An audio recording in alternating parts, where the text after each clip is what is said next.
Hello, thank you for joining us for the 2020 edition of the Urban League Jobs Network Digital Career Success Series. I'm your host, Kenneth L. Johnson, president of the Harlem, New York-based diversity recruitment firm, East Coast Executives. Today's Digital Career Success Series topic is the power of influence.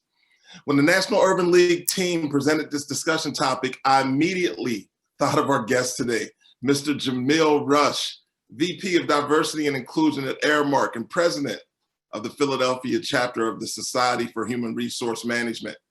Jameel, it's our time, man. Pleasure to have you today. Always good to see you, Ken. Thanks for having me on. I appreciate that.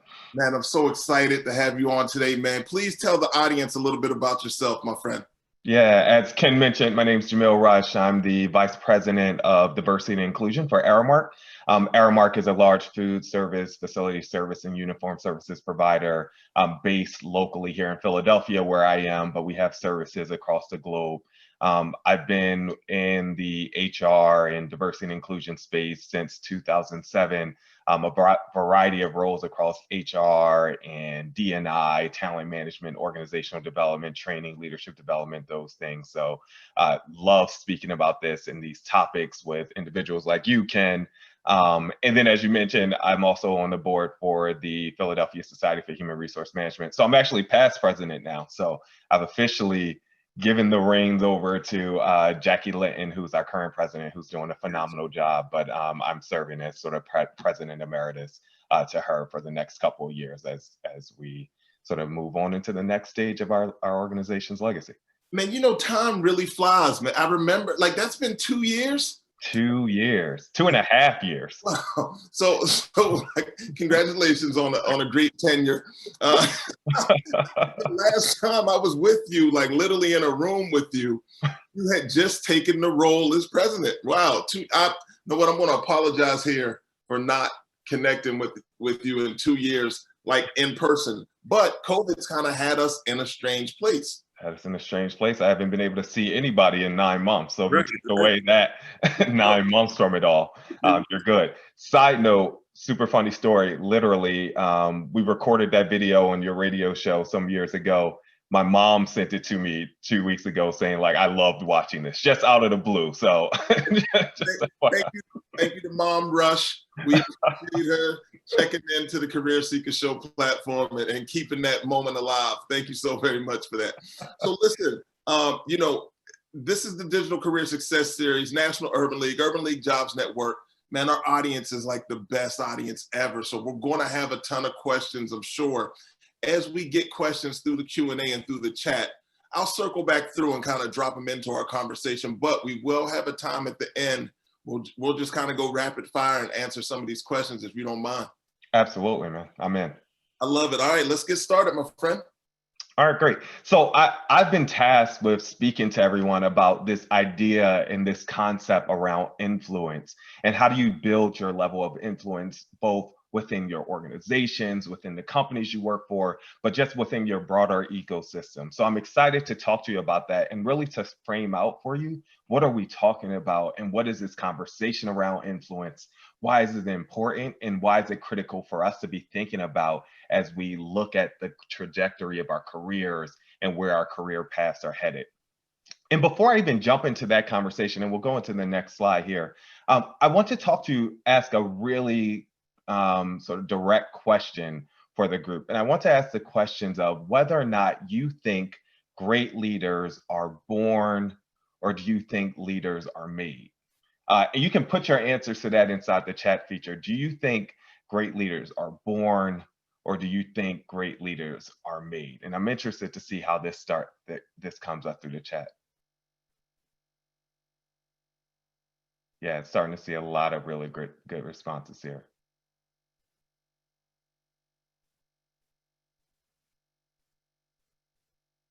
So I'll see you're getting a lot, you can see it too here with me, right? Like a lot of maids in there. Some people saying a little bit of both. Yeah. And I'm glad, I'm so excited to see that from this group, and Ken, obviously your audience is as smart as you had spoken to me about, that you guys get it.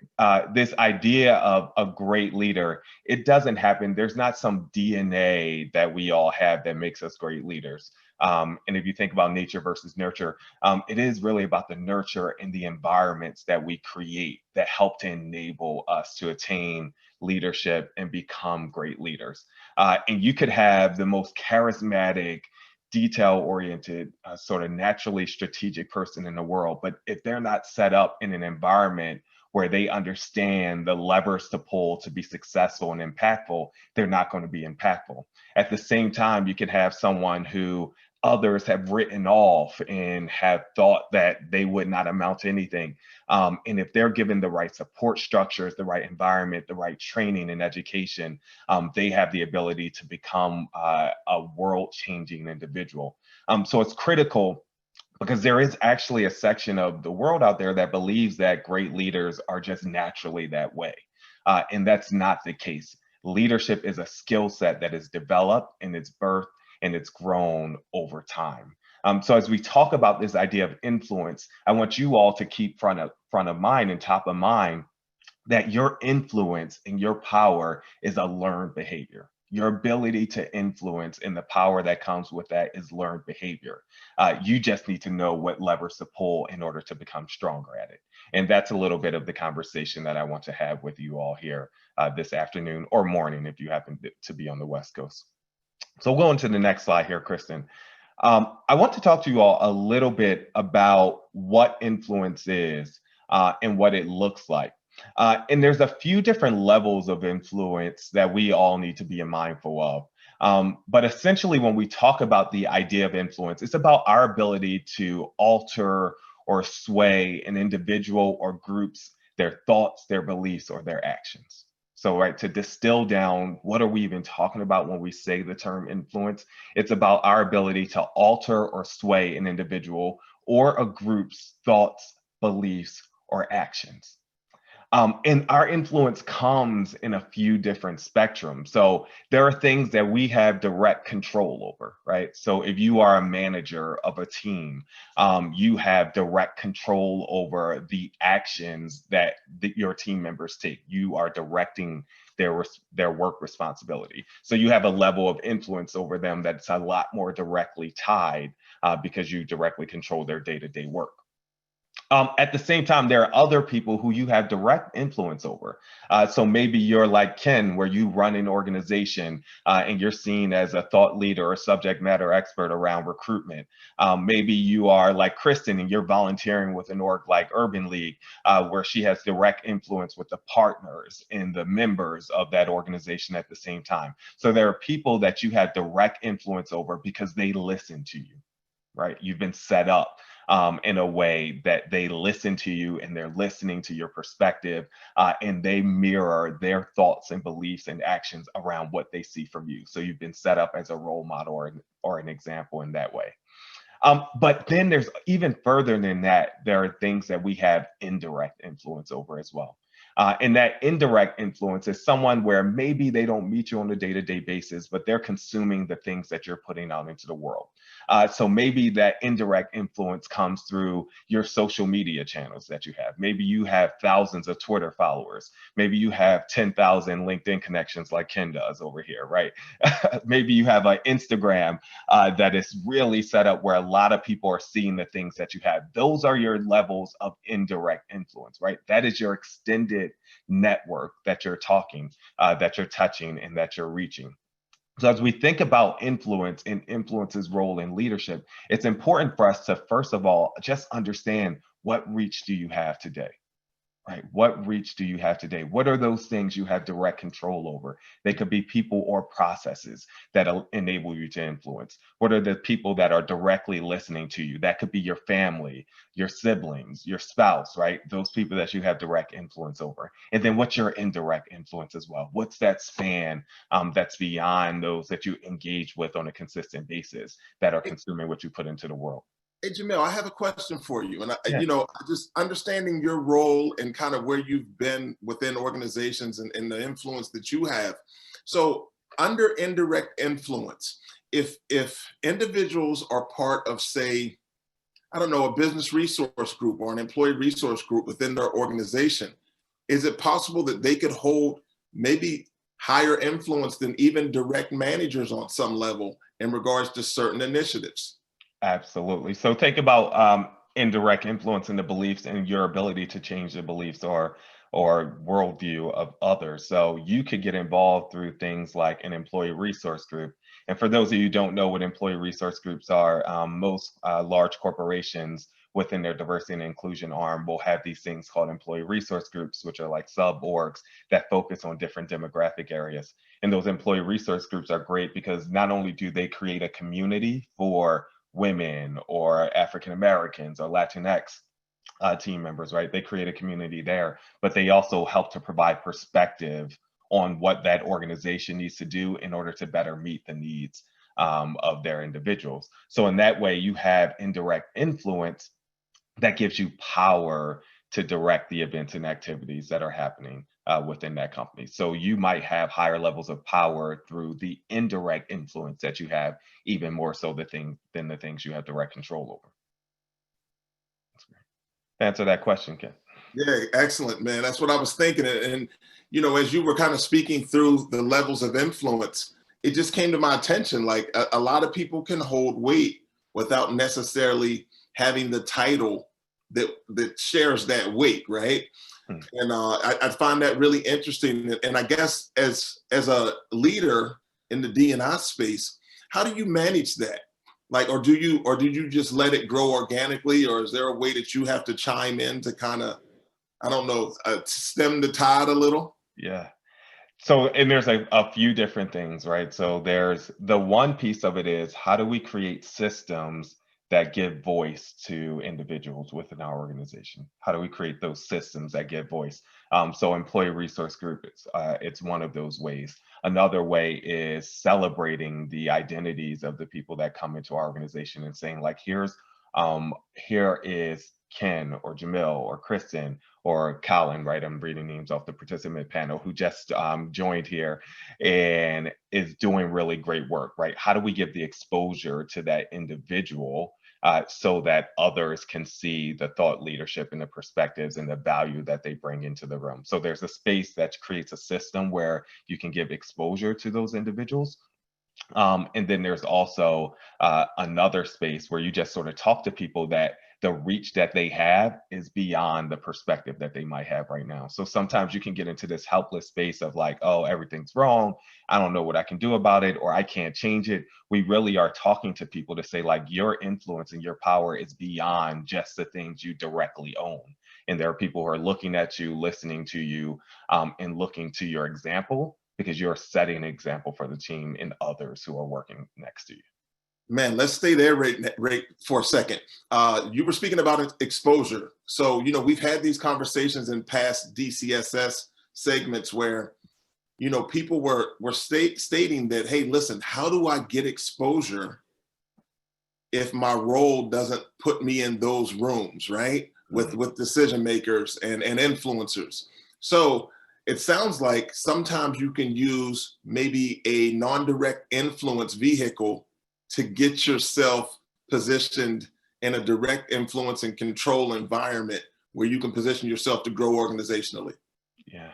And here's one of the challenges specifically for, we see this really prevalent in women and people of color, but it's certainly prevalent beyond just those groups, is that we think that if we just keep doing our job really, really well, then eventually we'll get promoted, right? In some cases that's true, but performance is only one part of that puzzle, right? Like you got to have performance. And then there's many of you probably heard the pie example before, right? Like performance, image, and exposure. Those things are the three keys to success. So it's not just about you being able to do your job well, because that's table stakes. Like anyone that gets promoted has to do their job well. It's what are you layering on top of that now starts to set you up for success. What image are you creating? What's your brand within the organization? And who sees that brand that you're created? Because those are the ones that start to get tapped for those next level roles.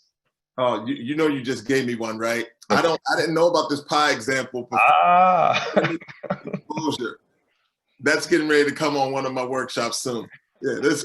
It's not mine. Listen, I wish I was the originator. I stole it. I like it. I like it. It makes a lot of sense. You know, packaging those three areas to not only gain exposure, but to kind of move throughout the organization and receive opportunities to I guess advance your career. That's excellent. Performance, image, exposure. Yeah.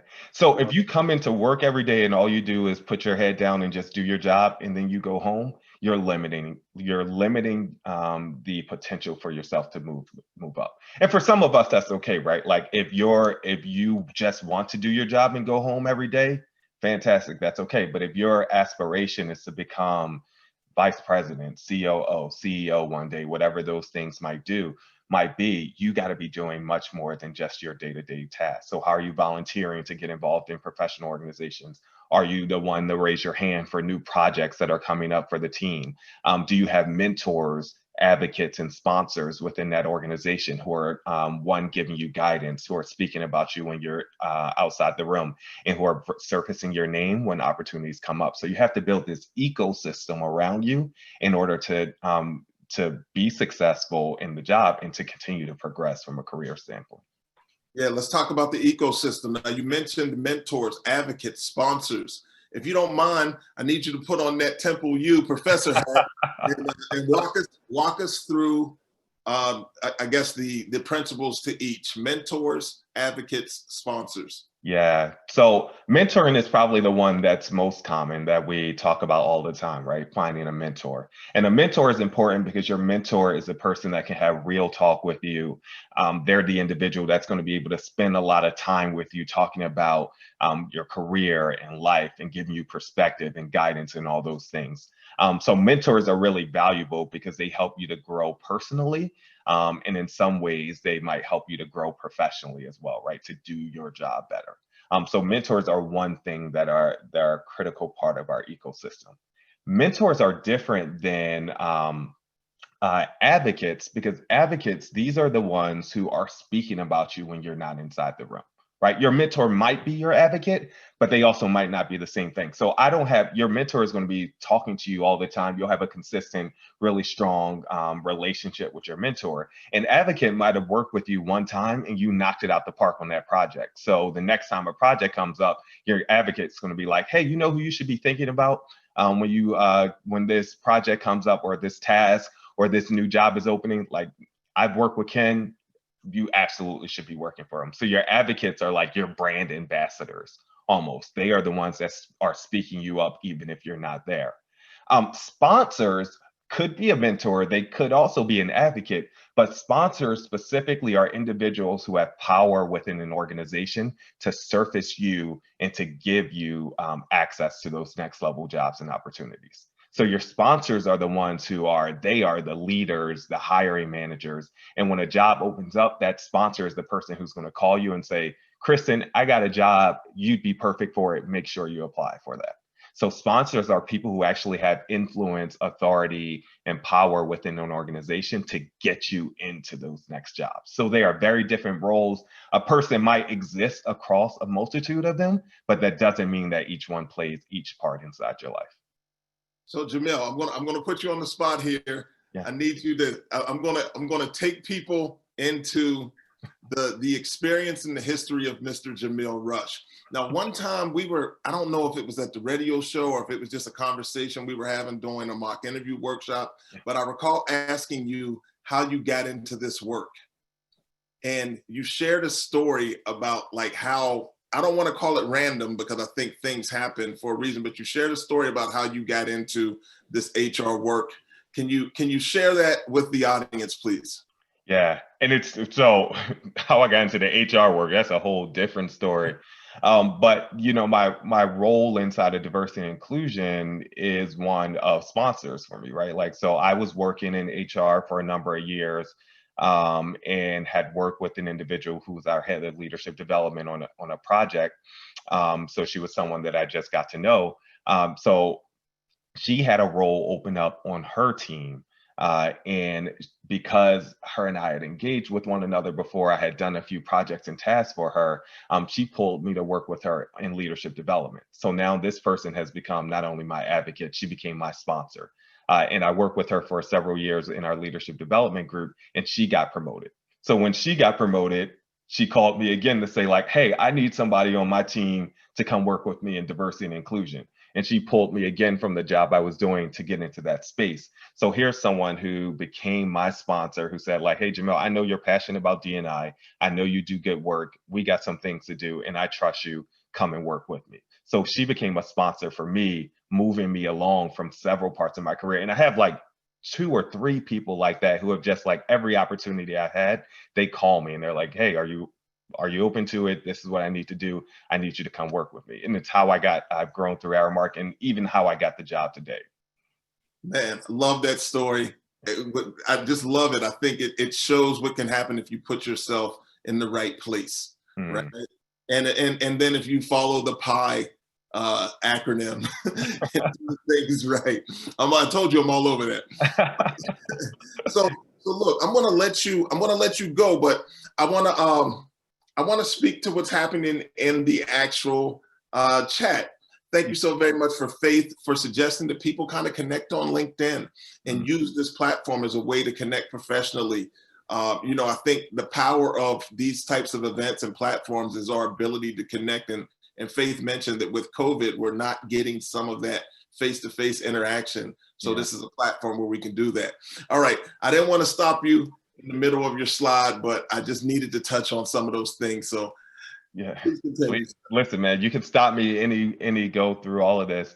And here's the other thing I'll mention just before I move on to the next slide. And Kristen, I'm actually going to skip the next slide and go into the slide right after that.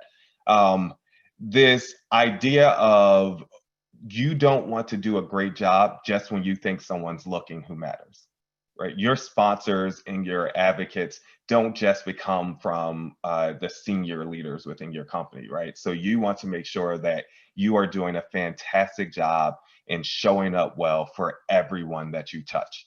Ken can tell you the number of stories he's had where the secretary at or the front desk receptionist or the administrative assistant that is dealing with someone for a job interview has an influence on whether or not that person is a sort of surface for the job. I can't tell you the number of times I've connected really well with recruiters who are like, you know what, I like you. Don't worry about it. I'm going to be advocating when you're inside the room. So that person wasn't the hiring manager, but that connection I have with even just that recruiter or the person who's doing the schedule, they have influence on whether or not you get surfaced for that opportunity. Jamil, man, I've had staffing offices where, our front desk person would call me in my office and tell me something that's going on in the lobby I need to be aware of before that person even came in to see me. So honestly, my decision was pretty much made, usually for one reason or another. Prior to even meeting the person, I'm like, this is going to be hard to overcome. Like, you can't do this and expect to receive a favorable review here in this interview process. So yeah, I get it. Listen, I want to touch on something real quick. We have a question from Judith in the Q&A, and it basically states the research has illustrated that the mentor, advocate, sponsor relationships are much harder for Black women. Can you give some tips on how people can kind of navigate that? Yeah. And Judith is right? And people of color and women, and then when you intersect those identities, women of color, certainly LGBTQIA, all of those intersecting identities that start to layer on it, they create more difficulties to find mentors, advocates, and sponsors, specifically because people tend to advocate for or sponsor or mentor people that look like them, right? Like, or I won't even say look like them, people that remind them of themselves. So, I see a lot of myself in this young man who's starting with this organization, maybe me as a leader. I say like, I remember when I was 23 years old, starting at Aramark as a young Black man, and I want to go and give back in order to help make sure that he has an easier experience than I have. So we see that that's human nature. That's not a white, Black, Asian, Latinx thing. That's just human nature. We click and we gravitate towards those that remind us of ourselves. So the problem is that because there is underrepresentation of women and people of color, and specifically women of color in senior leadership roles within organizations, there's less of that happening organically within companies than it does for some of the other populations that might exist. So that's sort of the issues that are at play. In terms of how do you get around that, there's a few things that needs to happen. One is, as many organizations are having like this soul searching moment of what can we do around diversity and inclusion, like this is the perfect moment to challenge your leadership to say, what are you doing to build out specific sponsorship and mentorship programs to ensure that there's access to these types of opportunities for women of color, people of color, underrepresented groups in general within the organization. So are you asking and challenging your senior leaders to actually build out these programs formally, systematically to exist so that it's not all dependent on the individual? And then how do you make sure also for yourself that you become really comfortable communicating and building relationships across cultural boundaries? And that skill set is really critical. So some of my biggest sponsors and mentors are not, for instance, Black men of color, right? Like they are others who are across different, whether they're white or Asian or whatever they might be, who I've also been able to connect with in order to get perspective. So also at a personal level, you need to be able to build those relationships across cultural boundaries. And then the third thing I'll say is you gotta be intentional about building your relationships, not just getting them, but maintaining them at the same time. We have this really horrible habit of only reaching out to people when we need things. So if I meet you for 30 seconds at a conference or 1 minute at a conference or even 10 minutes, right? And we make a really great connection and then sort of go out across the world. I only know you for 10 minutes. If the next time that I hear from you is when you say, oh, can you recommend me for this job? Can I? Right? Like, I don't know you, right? Like, I don't really know who you are. So, yeah, I'll send you over, but I can't recommend you because I don't know anything about you. So, how are you creating those relationships and watering them over time so that that person really knows you? So, when it's time for them to say, like, oh, yeah, this opportunity comes up, I can say, yeah, phenomenal. I know this individual. I've spoken to them. They're great. I put my name and my social capital behind them too. You know, that's really an interesting piece right there, because I've noticed that in today's world, we even get that virtually. Hmm. People that will reach out on LinkedIn that you don't know at all and ask for real favors. Mhm. And you know, it's hard to accommodate everyone, but wow, that's a tough ask. I do agree with you. I think you need to kind of build a little bit of equity. And I'm not saying you have to be the person's best friend, Right. but at least, you know, maybe comment on a post or share something, do something to kind of give the thought of being legitimate and sincere in the connection and the request and the relationship. So yeah, I get that. All right, so let's just talk about the secret of influential leadership. Yeah, man. So listen, as we think about this idea of building influence and your ability to strengthen your influence, it's important to understand that influence comes through power, right? It's your power to impact these things. But there are different ways that we all have power. So as you think about your role within organizations and the way that you want to build your influence, you have to be intentional about what types of ways are you going to increase your power or the perspective of the power that you have. And there's 5 real core types of power that exist within organizations and also as that we have as individuals. So the first one is what we call legitimate power. So legitimate power comes from status or roles within an organization. So you are responsible for managing a team, or you are responsible for managing a process or owning a process, right? Like that is called legitimate power through virtue of you being in charge of that process or managing those individuals or responsible for that output. So that's one piece. Your influence increases if you have higher levels of legitimate power because you're responsible for more things. And when you have more responsibility, you're able to influence those things. So that's one way that you can increase your power. The other one is through what we call reward power as well.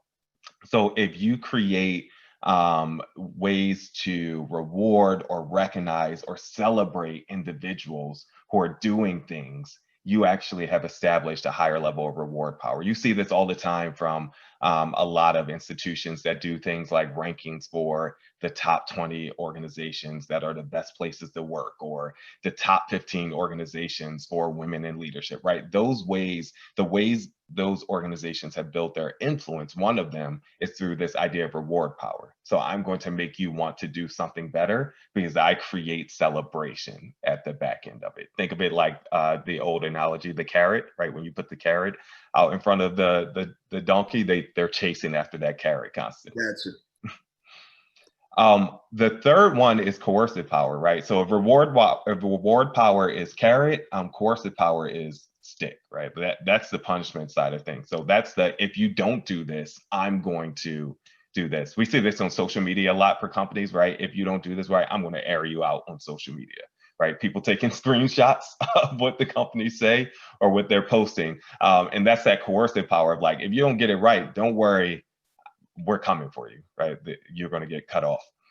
And that's kind of where this whole cancel culture, The cancel culture. came about. And I'm just wondering, are you seeing that in the workplace as well? Like does it come through the walls of the organization? Yeah. Oh yeah, very much. I mean, leaders are getting called out all the time, right? We saw it with a major institution. I don't like putting other names of companies on blast, but we saw it with a major institution a few weeks ago where their CEO said something negative about the availability of Black talent, right? Like, and those things, those pressures come not just externally, but internally at the same time. Yeah, we did a piece on that on fairplaytalks.com Yeah. about that CEO and that organization and their response to not having Black talent.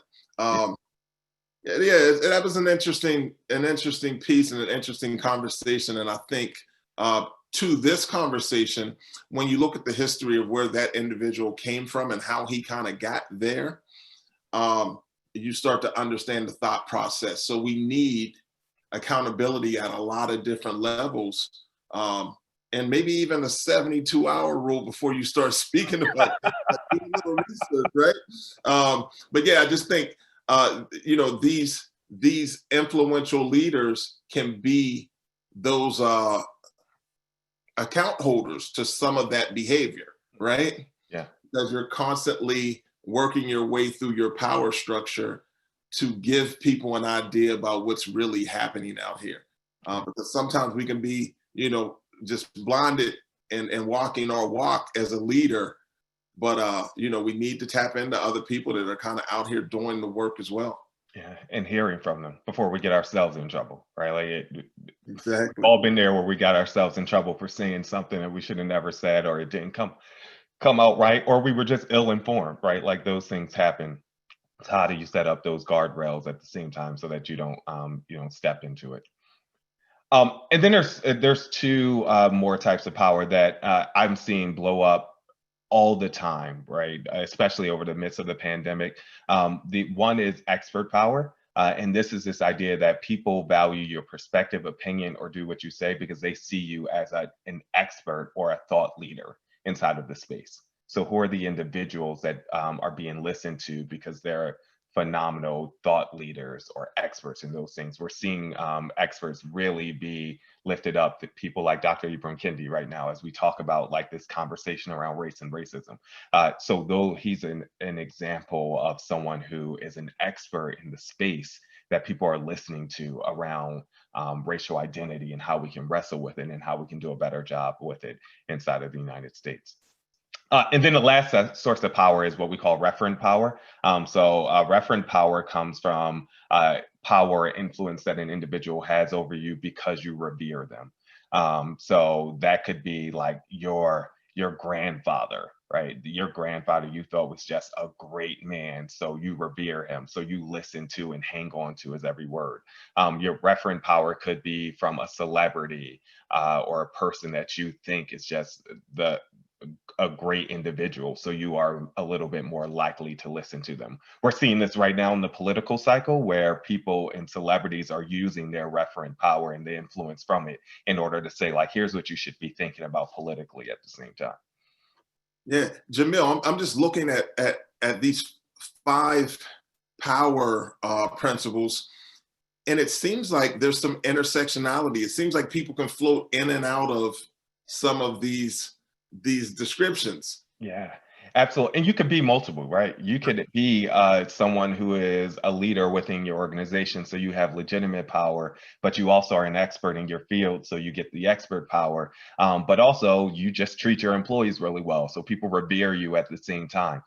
So I would say, as you're thinking about how you build your influence, it's how many of these different power spaces can you set yourself up with in order to strengthen your ability to have influence at the same time. You don't have to focus just on one. I want to ask a question of you. So, I know you've I'm just thinking about your journey through, organizational development work, leadership stuff, diversity and inclusion work. And as you've kind of made your way through and you've started to see people kind of use their power weight in different ways, are there any one of these that you've seen change dramatically with the advent of social media? Yeah, absolutely. I would say specifically the expert and the referent power we've seen really, really increase. So one of the silver linings or the bright spots I think of the pandemic has been how many people have stepped into what I call their calling, and how many people have stepped up to create podcasts or blogs or different programming, all those things that just get their expertise out there in the world. And because we have social media now, you don't need to get picked up by a publisher or like a producing agency. Like you just got to put it out there and people will start to indulge your content if they find it valuable or useful. So those things have catapulted the ability to be seen as a thought leader and subject matter expert in your field because you have so many ways to just have a megaphone for your content that you would have never had 20 years ago. Yeah, and there's some brilliant people out here that are giving out content on things that when you kind of look into their background, you're like, wow, I'm not sure where they got this from, but sometimes they're just studiers of a particular discipline. Yeah. So I don't discount them because all right, yeah, you haven't been the CEO of a Fortune 500 company, but there may be a reason behind that. Like those opportunities for people of color have been slim, but that doesn't mean that you can't speak on how organizations may be able to improve based on the information and research and equity that you've had in the space. So I think, wow, it's a really interesting time because some of these voices and ideas are coming from just a place of genuine desire to support and add value. And there's no ulterior motive in how they're sharing. They're just sharing what they believe to be true. Yeah. And look, right, you even think about this conversation we've had here. The things that I pulled up, all of them have been pulls from other places, right? Like the levels of influence, the sources of power, all of those things that have come through my life experience. And I'm like, hey, can everything I've experienced, like, let's open that up for your group here with the Urban League. So you could be that way of culminating and cultivating other sources of information to present that up to others. You'd be surprised. There's so many things that I feel like I've said 1,000 times, and then I get into a room and I say it, and people are like, "Oh no, wait, I never heard that before." So you can be the way of creating access for others in order to increase your influence internally and external to your organization. Man, exceptional, exceptional. I don't. Is there another slide here? No other slides here. So the last leave out I'll say for others is as you're thinking about ways that you want to increase your influence, right? And you're thinking about that, think about the sources of power you have today and start to check off like, all right, I have legitimate power in this area. I have the potential to build out reward structures in this one. These are the individuals that are looking to me because they revere me. Here are the people that see me as expert in the space. So what are the ways that you're going to increase your power as a way to increase influence across all of your zones? Man, I love it. So Jamil, I'm in the Q&A right now, and Michelle wants to know, what are your thoughts on being your authentic self when you are in a room where no one looks like you? Listen, I work in diversity and inclusion. So everything I do and stand for is about show up as the real you. Now you got to be respectful of the cultural norms of the group, and you got to be respectful of the things and structures that organization has put in place just for them to be able to operate. But covering, which is what it's called, this idea of hiding specific parts of your identity in order to better appeal or assimilate into a group, it never works long term. And what we find is that covering is like 80, like somewhere between, last I saw the numbers, between like 25% to 80% higher for women, people of color, LGBTQIA, and individuals with disabilities. So that means that 25 to 70% more of individuals in those groups come to work and say, I can't talk about that, or I can't be that part of my identity because it won't be accepted here.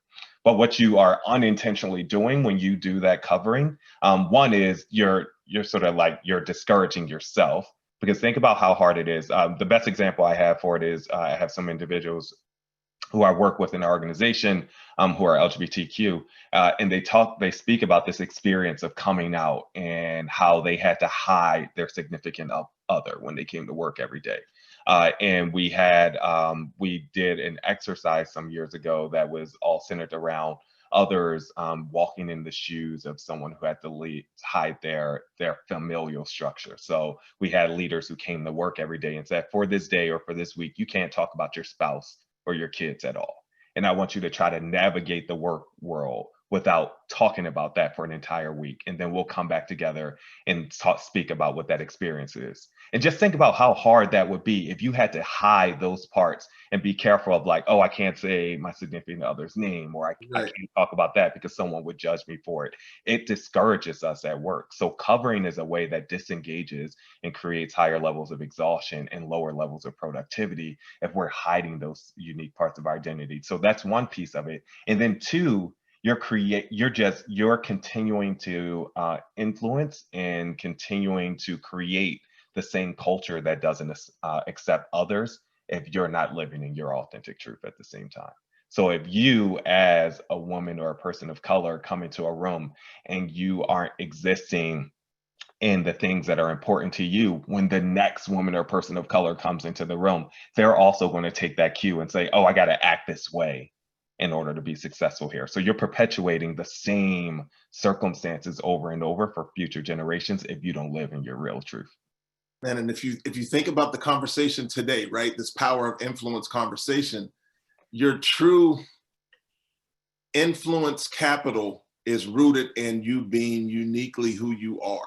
Absolutely. Wow, amazing. All right, we got a question from Nick here in the Q&A. What advice do you have for someone who is interested in pivoting into a career within DEI, diversity, equity, and inclusion, but is struggling with competing for these opportunities, even with sponsors and advocates? So a lot of things to unpack there for you, Nick. So the first one is make sure that you study the craft for it. And I say this because a lot of us are really passionate about this work, but it's not really, it's not a social advocacy job, particularly when you're in this work inside of organizations, meaning that a lot of us go into this work because we're passionate about creating opportunities for those who are in underrepresented or marginalized communities. But diversity and inclusion within a corporate sense, it's about doing those things, absolutely, but it's also about helping your business get to better business outcomes. So you have to understand things like talent management and change management and culture change, as well as those systemic issues that come into play in influencing senior leaders and building out programs. So make sure that D&I is absolutely what you want to do. And I don't want to be, Nick, I don't want to assume that that's your story. I'm sure you've already crossed those bridges.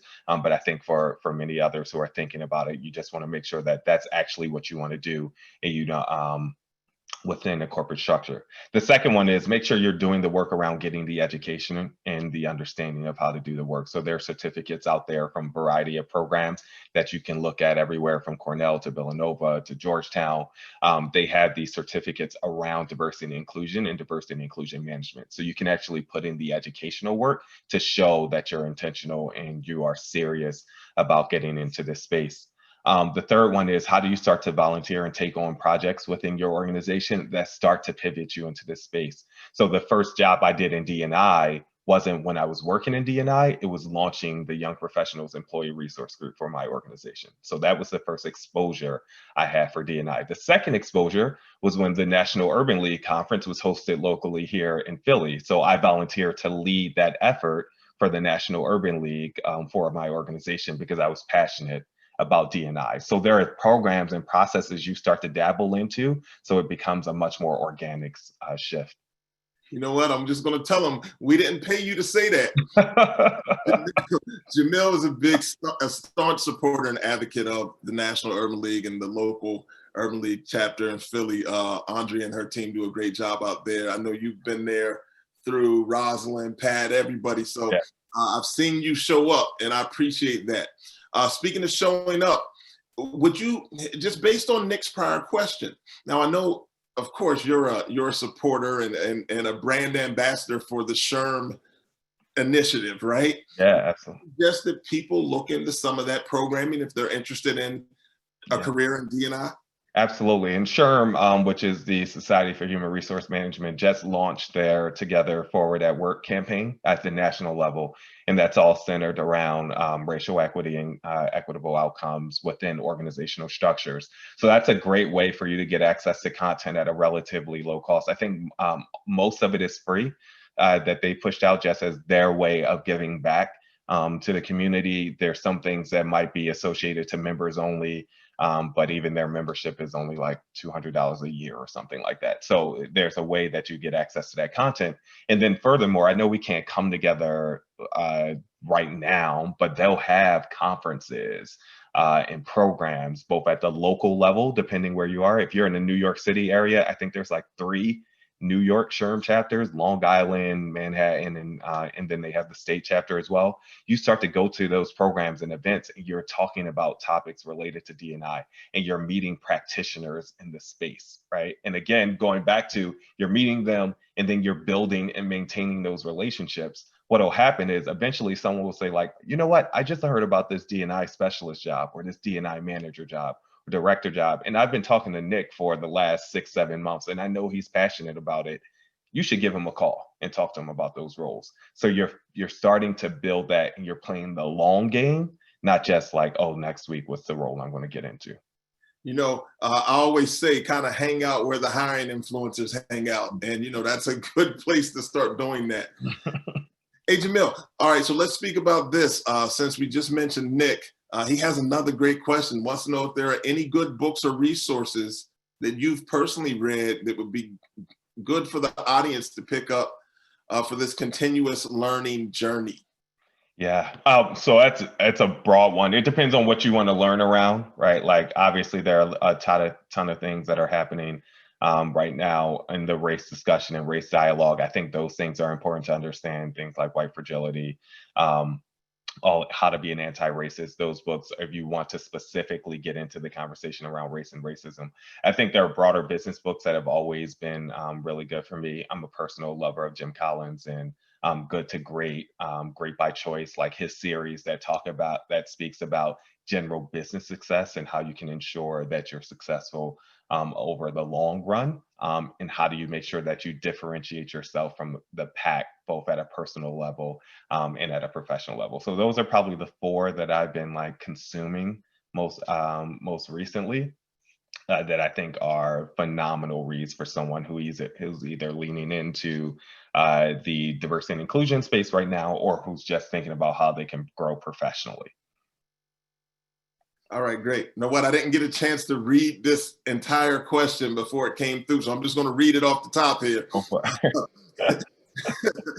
From Leanne, what is your advice, recommendations on how to handle ERGs in politics? For example, politics in your current, politics heavily influence our LGBTQ plus community members and other ERGs as well. As a company, we want to provide a safe space where they feel free to talk about issues that impact them.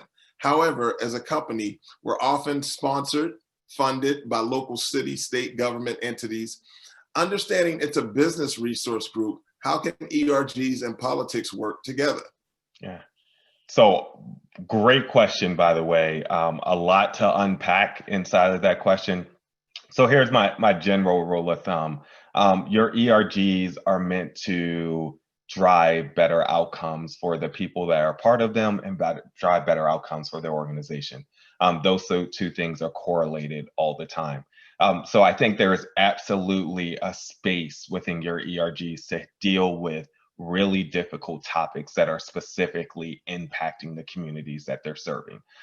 So I think about when the federal legislation went to the Supreme Court around same-sex marriage, right? Like, although that was something working through the political system, it directly impacted our ERG members. So we had conversations around what's our level of support for it. And we used that to influence our organization to get behind things that were critical to our workforce. So Aramark signed up for the amicus brief supporting same-sex marriage. We also signed up for the amicus brief supporting worker protections for LGBTQ plus employees. So the ERGs almost become a way to give voice to what are the critical issues impacting that community, even if they're broader than just the organization. And then you use that knowledge in order to go back to your senior leaders and say, here's what we're seeing as important. What can we do about it? There might be things in the political space that you can't touch, right? Like there are things that you say like, oh, this is outside of our realm of control, but here's what we're going to do. But there might be actions that you can take as an organization that either symbolically or directly influence better outcomes for your impacted group. So I would say you need to, within your ERGs, create forums, safe spaces for discussion and dialogue without judgment. And then in the times where that dialogue needs to be sort of summarized and presented to senior leaders, you can give that feedback based on the perspective or ideas or recommendations from the ERG of how they can influence the broader system. And you don't have to throw individuals under the bus, right? Like you don't got to talk about specific politicians to talk about policies that are impacting your communities. So Jamil, why I have you here? I want to ask one more question. Where do you see things going as far as, and this is just a D&I question. Years ago, I remember kind of speaking to individuals in the space about kind of where attention should be focused. And of course, talent acquisition came up and kind of that belonging now is so huge. Where do you see this conversation going as we continue to kind of navigate some really tough times, not only in this country, but across the globe, but times where a lot of people are coming into the DEI conversation?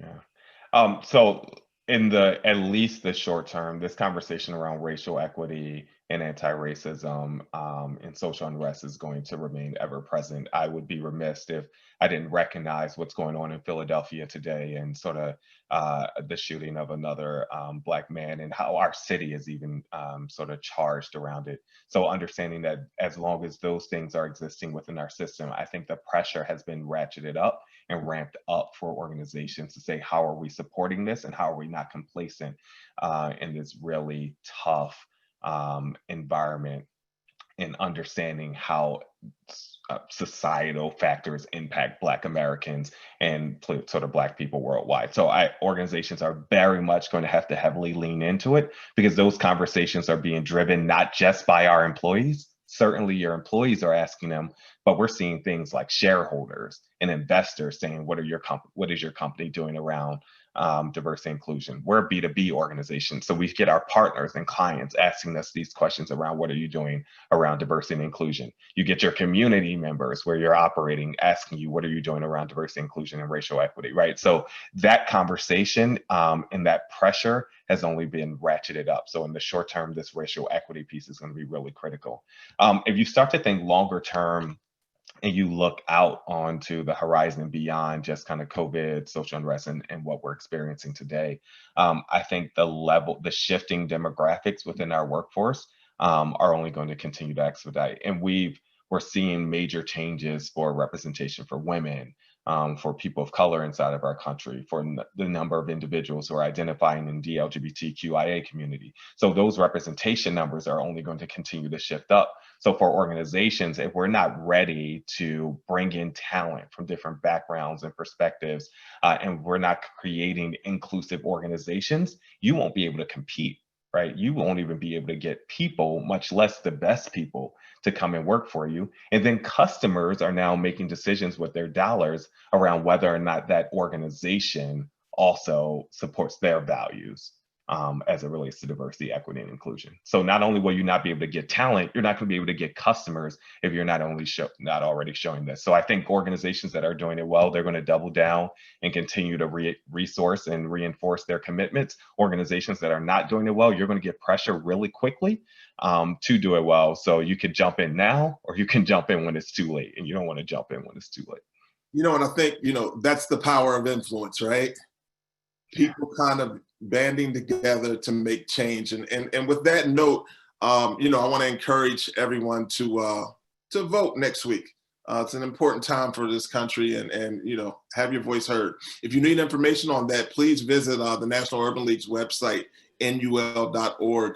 A ton of great information there that supports people in their desire to go out and vote. Hey, so Jamil, let them know how to get in contact with you, my friend. Hey, man. So again, thanks for having me. Please, if you guys connect with me on LinkedIn, that's probably the number one place that I play.